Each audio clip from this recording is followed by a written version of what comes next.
जान रहे थे। तो परमाणु के बारे में जो मोटा मोटी चीज था वो हो गया। तो किसी भी तत्व की सबसे छोटी इकाई परमाणु। परमाणु को तोड़ा नहीं जा सकता, नाम दिया जॉन डाल्टन ने, और उन्होंने कहा कि परमाणु को तोड़ा नहीं जा सकता, जितना टूटना था टूट गया, नाम पड़ गया परमाणु। ठीक, बहुत अच्छी चीज केमिस्ट्री को उन्होंने दिया। उसके बाद उन्होंने कहा कि परमाणु अविभाज्य होता है। तो वैज्ञानिकों ने कहा कि नहीं, यहाँ आप गलत बोल रहे हो, ये अविभाज्य नहीं होता है, ये और भी टूटेगा, विभाज्य होता है, इलेक्ट्रॉन, प्रोटॉन और न्यूट्रॉन। इतनी बात हो गई। अब तत्वों से मिलकर के क्या बनता है? यौगिक। तत्व से मिलकर क्या बनता है? यौगिक। तत्व से मिलकर के क्या बनता है? यौगिक। बोलिए, यौगिक बनता है। शुरू करें। तो तत्व से मिलकर यौगिक बनता है। उससे पहले थोड़ी सी और बात है। अगर तत्व एक जैसा है, तत्व कैसा है? एक जैसा है। तो तत्व एक जैसा है तो जो बनेगा उसका नाम क्या होगा? क्या बनेगा बाबू? अणु। क्या बनेगा? तो ये आपका हाइड्रोजन है और ये आपका हाइड्रोजन है। तो ये क्या बन गया? H2 बन गया। क्या बन गया? H2। एक ही प्रकार के तत्वों से मिलकर के जो बन रहा है उसको यौगिक नहीं बोल करके क्या तात्विक अणु। ये ऑक्सीजन है और उसी प्रकार का ये ऑक्सीजन है, तो क्या बनेगा? ये आपका नाइट्रोजन है, ये आपका नाइट्रोजन है, क्या बन जाएगा? ये आपका क्लोरीन है, ये आपका क्लोरीन है, क्या बन जाएगा? Cl2 बन जाएगा। आ रही बात आपको समझ में कि नहीं आ रही? तो एक ही प्रकार के तत्व से मिलकर के जो बनता है उसको क्या बोलते हैं?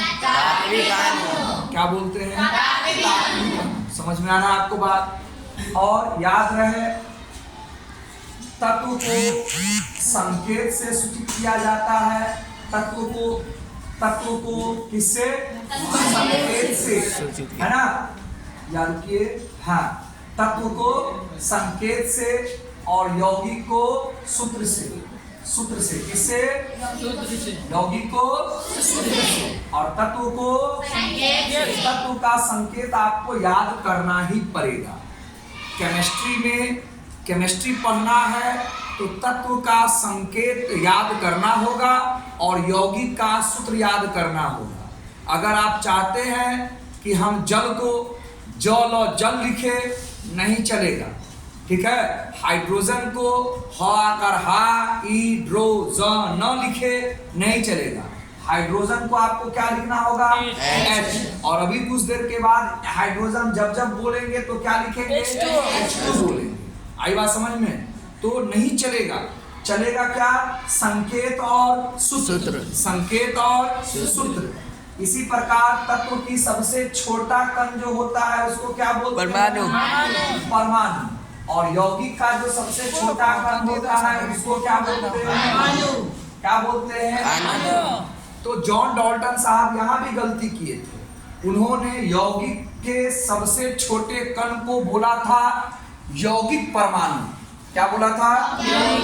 सबसे छोटे कण को, यौगिक के सबसे छोटे कण को उन्होंने क्या बोला? यौगिक परमाणु। बाद में एक वैज्ञानिक आए, एवोगाड्रो। कौन आए? एवोगाड्रो। उन्होंने कहा नहीं डाल्टन साहब, है ना, यौगिक के सबसे छोटे कण को यौगिक परमाणु नहीं बोलते, उसको बोलते हैं अणु। क्या बोलते हैं? अणु। तो जो बात वो कह कर गए वो ठीक है, जो गड़बड़ करके गए उसको ठीक किया गया। बात हो गया। तो अब आप क्या कहेंगे? यौगिक के सबसे छोटे कण को क्या बोलेंगे? अणु। और तत्व के सबसे छोटे कण को क्या बोलेंगे? परमाणु। क्या बोलेंगे? परमाणु। तत्व को किससे सूचित किया जाता है? संकेत से। और यौगिक को किससे सूचित किया जाता है? वेरी गुड, हो गया। अलग अलग तत्व है ये। अब हाइड्रोजन लिखेंगे तो H2 बोलेंगे, ऑक्सीजन लिखेंगे तो O2 बोलेंगे, जल बन गया, H2O बन गया। आई बात समझ में? फिर हाइड्रोजन और ऑक्सीजन अभिक्रिया करके, बोलिए, हाइड्रोजन और ऑक्सीजन अभिक्रिया करके जल बनाता है। हाइड्रोजन और ऑक्सीजन संयोग करके, मिल करके, जुड़ करके जल बनाता है। क्लियर हो गया? जिस तरह जो शब्द तुमको याद रहे वही याद करो। क्लियर हो गया? अब गौर से देखा जाए ये कार्बन है और ये ऑक्सीजन है। तो लिखते समय आपको ध्यान रखना चाहिए कि क्या ये ऑक्सीजन है, तो हेल्प करने के लिए मैंने वहां बता रखा है आपको। तो ये बन गया आपका कार्बन डाइऑक्साइड, ये कार्बन है और ये ऑक्सीजन है। अभिक्रिया करके क्या बन गया, कार्बन डाइऑक्साइड। कोई दिक्कत नहीं ना। तो अलग अलग तत्व देख रहे हैं, अलग अलग तत्व मिल रहा है तो यौगिक बना रहा है। एक ही प्रकार के तत्व मिल रहे हैं तो तात्विक अणु बना रहा है। ठीक है, चलिए इतनी बात समझ में आ रही है आपको। और देखिए 2-4 एग्जाम्पल। ये हाइड्रोजन है और ये क्लोरीन है। क्या हाइड्रोजन ऐसा होता है? बोलो नहीं। बोलो नहीं। क्या क्लोरीन ऐसा होता है? नहीं। इसीलिए कुछ डाल दिए गए हैं कि आप उससे आइडिया लगाइए तो बन जाएगा HCl। क्या बनेगा? HCl। बताइए इसमें 1 2 3 है कि दुइये गो है? दुइये गो है। तो आपको संकेत याद रहेगा तब न कहिएगा H है हाइड्रोजन का और Cl है क्लोरीन का। और संकेत याद नहीं रहेगा तो ये हाइड्रोजन है, ये है कार्बन, C फॉर कार्बन और L फॉर खोजते रहिएगा 2-4 साल, कहीं मिल जाए कहीं से। क्लियर हो गया बात? जो भी मैं कह रहा हूं सुनते चले जाइए। जब जिस दिन बुक का पेज पलटी मार दिया उसके बाद बैक नहीं दूंगा मैं, एकदम नहीं होगा। 1 हफ्ता से आपको बेसिक ही बताया जा रहा है। ठीक है, तो अलग अलग तत्व से मिल करके जो बन गया उसको क्या बोल रहे हो? यौगिक बोल रहे हो। ठीक है, तो तत्व का सबसे छोटा कण परमाणु है, यौगिक का सबसे छोटा कण अणु है। अब इसमें क्या क्या होता है जरा खेल को समझिए। ठीक है, सबसे पहला खेल सबके लिए बात है। हाइड्रोजन क्या होगा? अपने परमाणुओं में टूट जाएगा। हाइड्रोजन क्या होगा? बोलिए। अब क्लोरीन भी क्या होगा? अपने परमाणुओं में टूट जाएगा। कोई एक से समझिए, कोई एक से समझिए, सबका वही बात है। तो इसमें जो सबसे छोटा कण दिख रहा है इसको परमाणु बोलोगे, इसमें भी एक सबसे छोटा कण दिख रहा है उसको परमाणु बोलोगे। आई बात समझ में? और ये दोनों मिल करके यौगिक का क्या बना दिया? अणु बना दिया। ठीक इसी प्रकार इसमें का परमाणु 1, इसमें का परमाणु 1 जुड़ करके क्या बन गया? अणु बन गया। इसका परमाणु 1, इसका परमाणु 1 मिल करके क्या बन गया? इसका परमाणु 1, इसका परमाणु 1 मिल करके क्या बन गया? अब समझ में आया? तो पहले अभिक्रिया तो करता है, लेकिन अभिक्रिया करने से पहले होता क्या है? कोई भी तत्व पहले अपने परमाणुओं में टूट जाता है। क्या हो जाता है? कोई भी तत्व अपने परमाणुओं में क्या हो जाता है? टूट जाता है। क्या हो जाता है? टूट जाता है। उसके बाद यौगिक का अणु बनता है। क्या बनता है? यौगिक का अणु बनता है। कोई भी तत्व सबसे पहले क्या होता है? अपने परमाणुओं में टूटता है, ऐसे ही नहीं जुड़ जाता है। हाइड्रोजन क्लोरीन नहीं जुड़ता है। हाइड्रोजन अपने, यहाँ देखिए, हाइड्रोजन अपने परमाणु में पहले टूटता है। जैसे आप भोजन खाते हो, चावल रोटी खाते हो तो पहले दांत से तोड़ते हो ना उसको, कि ऐसे ही निकल जाते हो? तोड़ते हैं। दांत से उसको छोटे छोटे कणों में तुम तोड़ते हो। ठीक है, उसके बाद वो अंदर जाता है, तब वो पचता है। ओके, मानो कि अगर किसी व्यक्ति के पास दांत नहीं है, मान लो किसी व्यक्ति के पास दांत नहीं है तो वो निगल कर खाना खाता है, और किसी व्यक्ति के पास दांत है वो चबा कर खाना खाता है, तो ज्यादा खाना किसको लगेगा बॉडी में? चबा कर खाना। याद रहे, दुनिया में कुछ भी बगैर नियम कानून का नहीं है। सबसे पहले तो दिमाग में बात को घुसेड़िए लो। जो बिना नियम कानून के जिंदा हो इस बात को पहले घुसेड़ लो। कुछ भी करते हो सबका रूल रेगुलेशन है। रूल रेगुलेशन में नहीं रहोगे, आज से 10 साल काफी है। रोते रहोगे। जो गांव के बाहर जो बसवारी है ना, बसवारी, उसमें जो अकेले रोते रहोगे तो कहने भी नहीं जाने वाला है लोग कि काहे रोते हो। अकेले ही रो लेना, अकेले ही आंसू पोंछ लेना। उस समय 10 साल के बाद हमारे तुम्हारे माता पिता का एज क्या होगा अंदाजा लगा लो। जो कमाने का एज है वो बैठारू का एज रहेगा।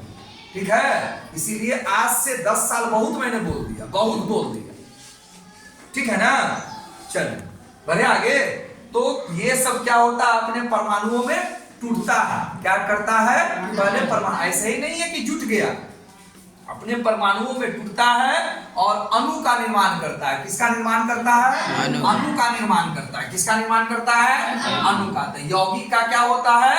अणु होता है। यौगिक का क्या होता है जी? अणु होता है। तो परमाणु मिल करके अणु बनता है। हाइड्रोजन क्लोरीन से डायरेक्ट अभिक्रिया नहीं करता है। हाइड्रोजन पहले अपने परमाणुओं में टूट जाता है, क्लोरीन अपने परमाणुओं में टूट जाता है। तो हाइड्रोजन क्लोरीन नहीं बोल रहा हूं, ये सब के बारे में बात चल रही है, ठीक। उसके बाद जुट करके तब हाइड्रोक्लोरिक अम्ल का अणु बनाता है। ओके, ये सब की बात चल रही है, समझा भले ही मैं एक कर रहा हूं, लेकिन बात सबकी चल रही है। हो गया, क्लियर हो गया इतनी बात? बढ़े आगे, ये हो गया। परमाणु जो होता है, ये अभी जो है वो हाइड्रोजन का कै गो परमाणु है? 2 गो परमाणु। और ये क्लोरीन का कै गो परमाणु है? 2 गो परमाणु, ठीक है। तो परमाणु का जगह तुमने देख लिया। और सर हाइड्रोक्लोरिक अम्ल का ये एक अणु है, तो एक कहाँ रहता है? यहाँ रहता है। एक कहाँ रहता है? यहाँ रहता है। अणु को देखने का जगह देख लिया। अणु का जो जगह है वो यही है, ठीक है। कुछ नहीं है तो एक है, कुछ नहीं है तो एक है। जैसे तुम कोई सूत्र रटते हो तो मैं बार बार क्या बोलता हूँ, जो भी तुम रट रहे हो एक का रट रहे हो। क्या वो का रट रहे हो? एक का। और एक ही बार लिख करके 5 से गुणा कर देते हो तो 5 5 को के लिए ना आ जाता है, 45 के लिए आ जाता है। लेकिन फॉर्मूला जो भी तेरे कॉपी में रखा हुआ है वह एक का रखा हुआ है। वृत्त का क्षेत्रफल पाई आर स्क्वायर, वो कै गो वृत्त का रखा हुआ है? तो सवाल देखोगे ना कि 5 गो वृत्त है तो 5 से गुणा करोगे, 8 गो वृत्त है तो 8 से गुणा करोगे। समझ में आ रहा है मेरी बात? क्लियर हो गया बात? इसी प्रकार कि इसका परमाणु है कहां, तो ये परमाणु को इंडिकेट कर रहा है। और इसका अणु कहां है, तो ये अणु इसके पास है ही नहीं, तो अणु का जगह ये है, अणु का जगह ये है। तो एक अणु हुआ। कितना अणु हुआ जी? एक अणु हुआ। कितना अणु हुआ जी? एक अणु हुआ। आई बात समझ में? ठीक है। अब इसके अलावा कुछ भी अगर किया जाता है, मतलब 2 3 4 कहीं कहीं पर लगा हुआ है, तो आप समझेंगे संतुलित किया गया। वो भी मैं बताता हूं। पहले इतनी बात समझ में आई, परमाणु में टूट गया है ना, और अणु बन गया। तो अणु का जगह कहाँ है? यहाँ है। परमाणु का जगह कहाँ है? यहाँ है। ये परमाणु को दिखा रहा है। क्लोरीन का 2 परमाणु, आप ऐसे बोलेंगे, एक बार बोल दीजिए मेरे साथ। हाइड्रोजन का 2 परमाणु और क्लोरीन का 2 परमाणु मिल करके क्रिया कर करके जुड़ करके संयोग कर करके हाइड्रोक्लोरिक अम्ल या हाइड्रोजन क्लोराइड का एक अणु बनाता है। इसका 2 नाम था, इसीलिए मैंने दोनों बोल दिया है, ठीक है। हमारे पेट से थोड़ी थोड़ी मात्रा में जो अम्ल निकलता रहता है, जो हमारे शरीर के लिए फायदेमंद है, वो यही अम्ल है HCl। अब बुढ़ापा में जाकर के तैयारी करना, तो वहां जाकर के सुनना तो सर में लगेगा ना। आज पढ़े रहोगे तब ना तुम उससे आगे रहोगे, ठीक है। और तेलपक चीज, मसाला वाला, तेल वाला भोजन ज्यादा खा लेने से क्या होता है? हाइड्रोक्लोरिक अम्ल ज्यादा निकलने लगता है हमारे पेट से, इसीलिए हमें गैस बन जाता है। क्लियर हो गया? ठीक है। गैस क्यों बनता है? इसकी मात्रा ज्यादा निकलने लगती है। ज्यादा निकलती क्यों है? क्योंकि हमने फ्राइड चीज, तेल वाला चीज ज्यादा खा लिया है। आगे बात समझ में? थोड़ी थोड़ी मात्रा में निकलती रहती है, वो हमारे लिए ठीक है। क्लियर हो गया बात? चल, इतना भी सिखा दिया आपको। उसके बाद मैं आपको बताऊं,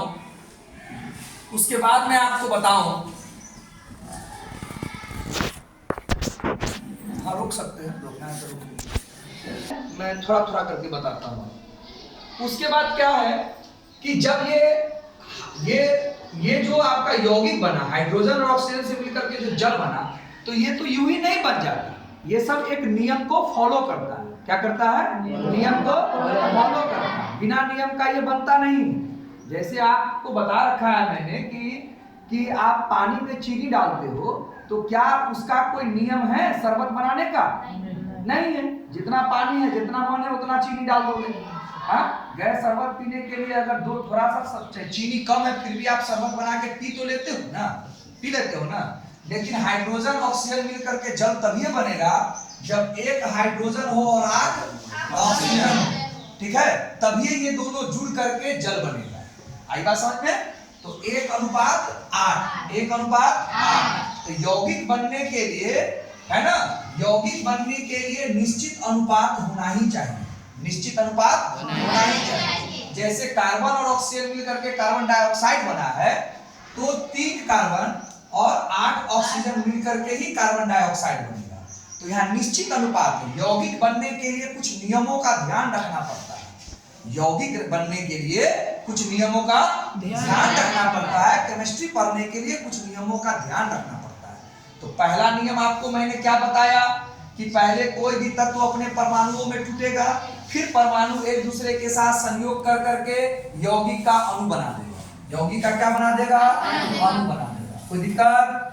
दूसरा मैंने क्या बताया कि जल चाहे जहां से भी आए, जल चाहे जहां से भी आए, है ना, जल बनने के लिए 1 हाइड्रोजन और 8 ऑक्सीजन अभिक्रिया करेगा तब ये जल बनेगा, अन्यथा जल नहीं बनेगा। आई बात समझ में?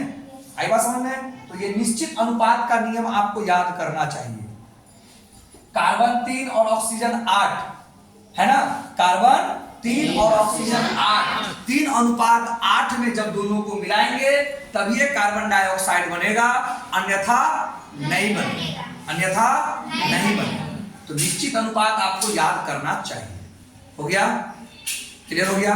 उसके बाद तो आपको मैंने निश्चित अनुपात की भी बात कर दी। निश्चित अनुपात,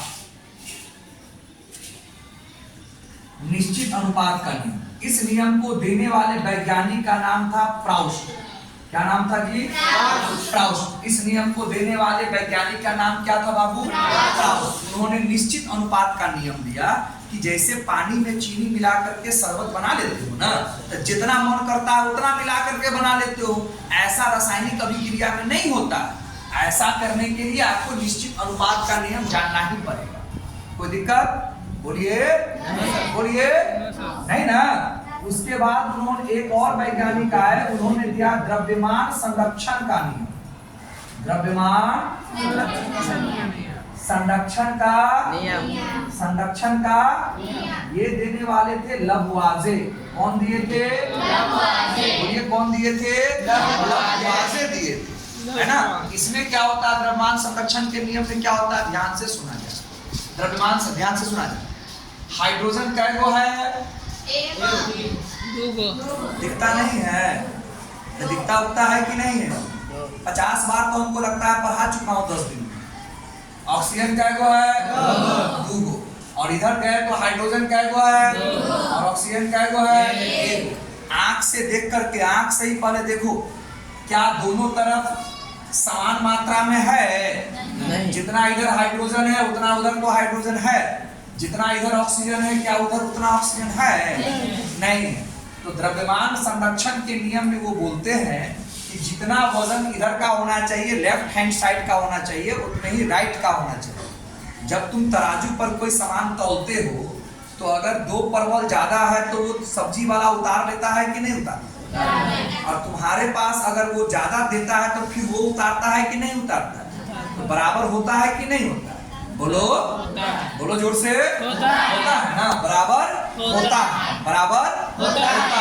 क्या यहाँ बराबर है? नहीं। हाइड्रोजन 2 गो, ऐसे ही पहले समझो, और ऑक्सीजन 2 गो डाले तो क्या इधर हाइड्रोजन 2 और ऑक्सीजन 2 दिखाई दिया? नहीं दिया ना। इधर तुमने कार्बन कै को डाला और ऑक्सीजन कै को डाला, यहाँ कार्बन कै को है और ऑक्सीजन कै को है, यहाँ ठीक हो गया ना। तो जो ठीक है उसको हम लोग कहते हैं संतुलित समीकरण। क्या बोलते हैं? संतुलित बोलो समीकरण। देखो तो क्या ये ठीक है? बोलो क्या ये ठीक है? नहीं है ना। तो इन सबको कहते हैं असंतुलित समीकरण। क्या बोलते हैं? असंतुलित। बताओ, तराजू पर अगर परवल कम ज्यादा हो गया है तो उसको ऐसे ही छोड़ दिया जाए कि कुछ डाल करके या कुछ निकाल करके बराबर कर लिया जाए? बोलो बराबर कर लिया जाए। कुछ ले करके कुछ दे करके तो बराबर करना होगा ना। तो जब यहाँ पर ये जो 4 तुम समीकरण देख रहे हो बाबू, तो उसमें एक तुम्हारा संतुलित निकला और तो संतुलित नहीं निकला। तो जो संतुलित नहीं है उसको संतुलित करना पड़ेगा, क्योंकि लववाजे साहब ने एक नियम दिया, द्रव्यमान संरक्षण का नियम। द्रव्यमान में उन्होंने बताया कि जितना वजन लेफ्ट साइड है उतना वजन राइट साइड होना ही चाहिए। कॉमन सेंस की बात है ना। जिन चीजों से तुम मिलकर बनाए हो उतना वजन जो तुम डाले हो उतना वजन तो निकलना भी ना चाहिए। निकलना चाहिए ना जी। अगर हमने आपको पेट्रोल दिया तो हमको अंदाजा है ना, आप मेरी कंपनी में काम करते हो, मैंने आपको पेट्रोल दिया तो हमको अंदाजा है ना कि इस पेट्रोल से आप कहां तक पहुंच पाओगे, बोलो। लेकिन आप नहीं पहुंच पाते हो, इसका मतलब पेट्रोल की आपने चोरी किया है। पेट्रोल की आपने क्या किया है? चोरी किया है ना, मुझे पता है ना, ठीक है। इसी प्रकार आपने जितना मटेरियल डाल रखा है उतना तो आपको प्रोडक्ट चाहिए, तो मिल गया तो वो संतुलित है, नहीं मिला तो असंतुलित। तो असंतुलित को संतुलित करना सीखना पड़ेगा, ठीक है। आई बात समझ में? तो ये बात लघुवाजे साहब ने द्रव्यमान संरक्षण के नियम में कहा कि द्रव्यमान का मतलब तो आप मोटा मोटी जानते हो कि वजन होता है ना, मोटा मोटी वजन होता है, पूरा वजन नहीं होता है, भार नहीं होता है, दोनों में अंतर है, द्रव्यमान और भार में अंतर है। अगर सवाल आता है द्रव्यमान और भार तो कहने के लिए लोग बोल देते हैं कि द्रव्यमान और भार एक ही है, नहीं, दोनों में जमीन आसमान का अंतर है, समझना पड़ेगा उसको बढ़िया से। तो अभी वजन पर समझो, क्लियर हो गया। अच्छा, किसी भी रासायनिक समीकरण को लिखने के लिए आपको तत्व का संकेत और यौगिक का सूत्र याद रहना ही चाहिए। रासायनिक समीकरण लिखने के लिए आपको क्या आना चाहिए? तत्व का संकेत और यौगिक का सूत्र आपको आना चाहिए, ठीक है। रासायनिक समीकरण लिखने से क्या फायदा है? जगह की बचत होती है, जगह की बचत और टाइम की भी बचत होती है। अगर मैं आपको लिखूं, आप सोचो हिंदी में लिख रहे हो, हाइड्रोजन की अभिक्रिया ऑक्सीजन से कराने पर जल बनेगा, उतना लंबा आपको लिखने की इजाजत नहीं है, उसको इस तरह से लिखना है। और पूरी दुनिया में ये तरीका मान्य है, ये तरीका आगे पढ़ने के लिए ये तरीका मान्य है ना, वो तरीका मान्य नहीं है। क्लियर हो गया? हो गया क्लियर बात? चलिए, तो असंतुलित को संतुलित करें कैसे? तो और इससे पहले और भी बात जानिए। इधर जो आप देख रहे हो, जो चीज मिल करके नया चीज बना रहा है, इसको हम लोग कहते हैं अभिकारक। क्या बोलते हैं बाबू? अभिकारक। और जो नया चीज बन रहा है उसको क्या बोलते हैं? प्रतिफल। क्या बोलते हैं? प्रतिफल। या क्या बोलते हैं? उत्पाद। क्या बोलते हैं? उत्पाद। जो चीज मिल रहा है उसको कहते हैं अभिकारक, और जो बन रहा है उसको क्या बोलते हैं? प्रतिफल या उत्पाद। प्रतिफल या उत्पाद। तीर का चिन्ह क्या बताता है? अभिक्रिया किस ओर से किस ओर हो रही है, अभिक्रिया किस ओर से किस ओर हो रही है, तीर का चिन्ह यही बताता है। कोई दिक्कत? तो आप अभिकारक और प्रतिफल भी देख लिया। तो जितना आपने अभिकारक डाला इसमें उतना तो प्रतिफल मिल गया आपको, इसीलिए वो संतुलित समीकरण है, ठीक। लेकिन औरों में जो आप देख रहे हो, जितना आपने अभिकारक डाला है उतना क्या आपको प्रतिफल मिला? नहीं। तो उसको ठीक करना होगा। तो ठीक करना होगा तो मैं ठीक कर रहा हूं, फिर उसका टाइम आएगा और बढ़िया से पढ़ा दूंगा। देखिए, आप अंदाज लगाएंगे, मैंने इसको 2 लिख दिया और यहाँ भी मैंने 2 लिख दिया, ठीक है। आई बात समझ में? तो अब देखिए, अभिकारक के तरफ हाइड्रोजन 2 गुना के 4 कैसे गुना होता है ये सीखने की कोशिश कीजिए। हाइड्रोजन 2 गुना के 4 और हाइड्रोजन 2 गुना के 4। ऑक्सीजन कै 2 और ये जो 2 आया है वो ऑक्सीजन का भी है, ठीक। यहाँ पर किसका जगह होता है? अणु का। याद है यहाँ पर किसका जगह होता है? उस समय क्या जब ये शुरुआत हुआ था तो वहां पर 2 था? नहीं। तो जहां भी आपने 2, 3 ये सब डाला है वो संतुलित करने के लिए डाला है, ये आपके माइंड में होना चाहिए। ओरिजिनल रूप जो लिखा हुआ है वो है ओरिजिनल रूप, ठीक है। फिर सीखिए। अब देखिए, क्या ये संतुलित है? नहीं। बोलो, नहीं। है संतुलित? नहीं। तो संतुलित करना पड़ेगा। मैं करता हूं, अभी फंसाऊंगा नहीं, अभी मैं निकल रहा हूं धीरे धीरे। देखिए, तो कार्बन कै गो है? बोलो। और ऑक्सीजन कै गो है? कार्बन कै गो है? ऑक्सीजन कै गो है? हो गया संतुलित? देख रहे हो? देख रहे हो? चलो, अब देखो, यहां मैंने 2 लगा दिया 2। हाइड्रोजन कै गो है? 2। और यहाँ हाइड्रोजन कै गो है? 2। क्लोरीन कै गो है? 2। और क्लोरीन कै गो है? 2। हो गया संतुलित? हो गया। तो आपको संतुलित करना पड़ेगा। क्लियर हो गया बात? चलिए, वीडियो रोक लो।